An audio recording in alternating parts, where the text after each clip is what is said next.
한 번뿐인 인생, 오늘을 살아라. 인생은 순간과 순간이 모여 이루어진다. 지난 날을 떠올리면 굵직한 사건들만 생각날지 몰라도 큰 사건이 아니라 소소한 순간들이 모이고 이어진 게 인생이리라. 순간의 연속인 인생을 살다 보면 종종 잘못된 선택을 내리기도 한다. 순간적으로 저지른 사소한 실수다.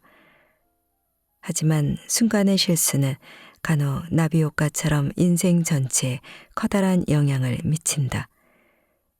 그 변화는 우리를 행복처럼 평온한 호수로 이끌기도 하지만 때로는 엄청난 슬픔의 강으로 인도하기도 한다. 얼마 전 나 역시 그랬다. 순간적으로 인생의 작은 실수를 범했고 그로 인해 주체 못할 눈물을 흘리고 말았다. 제임스 마틴은 옥스퍼드 대학 900년 역사상 가장 많은 기부를 해온 인물이다. 그는 21세기의 의미, 미래학 강의 등 104권이나 되는 방대한 저서들을 남긴 미래학자다. 1978년에 출간된 선으로 연결된 사회는 퓰리처상 후보에도 올랐다. 1970년에는 컴퓨터와 인터넷 사회를 놀라울 정도로 정확하게 내다보았고 9.11 테러를 1980년대에 예측했다. 그는 할리우드 스타처럼 호화롭고 멋진 삶을 산 것으로도 유명하다. 발도 넓어서 자신이 제작하는 비디오에 유명 할리우드 배우를 내레이션으로 참여시킬 정도였다. 옥스퍼드 대학은 그의 이름을 따서 동서, 융화, 미래학 등을 연구하는 옥스퍼드 마틴 스쿨을 만들었고 최근까지도 엄청난 연구 결과물을 쏟아내고 있다. 유명세나 화려한 이력과 달리 제임스 마틴은 무척 따뜻하고 친절했으며 겸손했다. 언제나 내게 자신이 준비한 책이나 다큐멘터리를 평가해달라며 보내올 정도였다. 보이스 프롬 옥스퍼드에도 상당히 협조적이었다. 기꺼이 자신이 쓴 책을 다큐멘터리로 만들었고 우리가 제작한 콘텐츠를 보고는 Great Work라는 기분 좋은 찬사를 보내주었다. 그러던 2013년 3월이었다. 제임스 마틴에게서 한 통의 이메일이 왔다. 당시 나는 중국에 머물고 있었다. 옥스퍼드로 가는 길에 뉴욕에 들릴 수 있겠어요?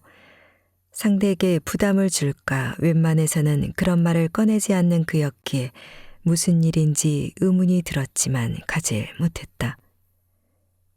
그를 만나고 싶은 마음이 없었던 건 아니다. 하지만 잔뜩 쌓여있는 스케줄 때문에 도저히 시간 낼 수가 없었다. 아니 이것조차 변명이리라. 사실은 오랜 비행과 일정으로 심신이 지쳐 있었고 마음만 먹으면 언제든 만날 수 있을 거라 믿었기에 그의 제안을 거절했다. 그러고는 잡다한 일들에 발목이 잡혀 그와의 만남을 까맣게 잊고 있었다. 3개월이라는 시간이 흐른 후 동료에게서 한 통의 전화가 걸려왔다. 제임스 마틴 박사가 수영 중 심장마비로 사망했다는 소식이었다. 나는 쏟아지는 눈물을 주체하지 못하고 앉은 자리에서 그대로 소리내어 한참을 울고 말았다. 그가 초대했을 때 미국에 가지 못한 내 자신을 몇 번이고 책망했다. 중요한 프로젝트를 논의하고 마지막 순간을 후회 없이 기억할 수 있었는데 나의 게으름이 막아섰다. 우리는 순간의 중요성을 잊고 산다. 멀리 내다보고 대단한 꿈이 있어야만 좋은 인생을 사는 거라 착각하고 순간을 충실하게 사는데 서투르다. 하지만 보이스 프롬 옥스퍼드에서 만난 세계의 석학들은 오히려 거창한 미래보다 눈앞에 주어진 순간을 더 소중히 여겼다. 옥스퍼드 의대 부학장인 데이비드 패터슨과 인터뷰를 마쳤을 때였다. 그에게 마지막 질문으로 꿈이 무엇인지를 물어보았다. 뭔가 엄청난 이야기를 기대하면서. 제 꿈은 라사냐를 맛있게 만드는 거예요. 그의 대답은 소박했다. 이어진 그의 이야기에서는 나도 모르게 미소를 지을 수밖에 없었다. 이번 주말에는 브리스톨 대학에서 공부하는 딸을 만나러 가요. 아이가 내가 요리한 라사냐를 먹고 싶다지 뭐예요. 제게 가장 중요한 꿈은 딸을 만족시킬 라사냐를 만드는 겁니다. 멋지고 화려한 인생보다 딸과의 소박한 저녁 식사가 그가 꿈꾸는 가장 행복한 순간이었다. 얼마 전 마거리스 집을 방문할 기회가 있었다. 그녀는 옥스포드 근교에서 오랫동안 하숙을 운영하는 친구로 옥스포드에 유학 오는 외국인 학생들에게 제2의 엄마이자 이모 같은 존재다. 마거릿은 아일랜드의 작은 시골 출신인데 우연히 소녀 시절 옥스퍼드에 오게 되었고 이곳에 정경에 반해 영어 교사로 정착했다. 그리고 댄스 파티에서 에디를 만나 결혼했다. 둘의 결혼 생활은 행복했으며 하숙생들은 그녀의 행복한 가정이 만들어낸 특별한 공간에서 항상 안락함을 느꼈다. 그날 내가 그녀의 집을 서둘러 찾은 건 다른 이유가 있었다. 솔직히 말하자면 좋은 일은 아니었다. 마거릿의 남편인 에디가 수장암에 걸렸다는 소식을 들었기 때문이다. 두 부부에게 무엇보다 에디에게 힘이 되어주고 싶었다. 그런데 예상외로 에디의 얼굴은 매우 편안해 보였다. 오히려 평소보다 건장해 보이기도 했다. 나는 이제 둘 다 하숙을 그만두고 조용히 은퇴하는 게 어떻겠냐고 권했다. 이제 일보다는 휴식이 필요한 나이잖아. 하지만 마거릿은 고개를 저으며 계속해서 하숙생을 받을 거라고 말했다. 에디는 이제껏 해왔던 것처럼 살고 싶어해. 계속해서 학생들과 대화하고 싶어하고 학생들 방에 문제가 생기면 수리하고 싶어하고 이 부부에게 행복은 저기가 아니라 여기였고 다음이 아니라 지금이었다. 지금이야말로 그들에게는 가장 행복한 순간인 것 같았다. 나는 이들처럼 지금의 행복을 만끽하고 있는지 의문스러웠다.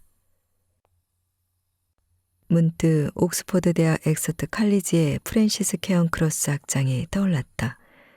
그는 보이스 프롬 옥스포드를 설립할 때도 적극적인 지원을 아끼지 않았고 프로그램을 시작할 때도 가장 먼저 인터뷰를 해주었다. 서울대와 협력해 그의 강의를 콘텐츠로 만든 적도 있는데 강의료를 본인의 이름도 아닌 내 이름으로 엑서트 칼리지에 기부하는 아량과 센스를 발휘했다. 그녀는 옥스포드를 졸업하고 이코노미스트의 편집장을 역임한 저널리스트 출신으로 옥스포드 대학 엑서트 칼리지의 700주년 기념 행사에 해리포터의 저자인 조앤 롤링을 직접 섭외할 만큼 인맥도 화려했다. 한국에 방문했을 때는 한옥에 머무르면서 연신 감탄을 아끼지 않은 친한파 영국인이었고 학생들에게도 매우 인기가 높았다. 학생들과 대화하는 시간을 가장 기쁜 일로 칠 만큼 열정적인 교수이기도 하다. 그 누구보다 화려하고 열정적으로 보였지만 그의 인생 역시 마거릿 부부와 크게 다르지 않았다. 그는 오랜 시간 익숙한 공간에서 반복된 삶을 사는 것이 얼마나 행복한 일인지를 잘 알고 있었다. 대학은 참 경이로운 곳입니다. 저는 언제나 이곳에서 지금 이 순간 새로운 것들을 발견하고 새로운 생각을 하고 새로운 사람들을 만나서 깨달음을 얻지요. 그게 바로 인생의 행복입니다. 지금 이 순간을 사는 사람에게 행복은 멀리 있지 않다. 행복은 무조건 화려하고 좋은 데서 오는 게 아니라 오히려 익숙함과 반복된 삶 속에 존재하는 게 아닐까.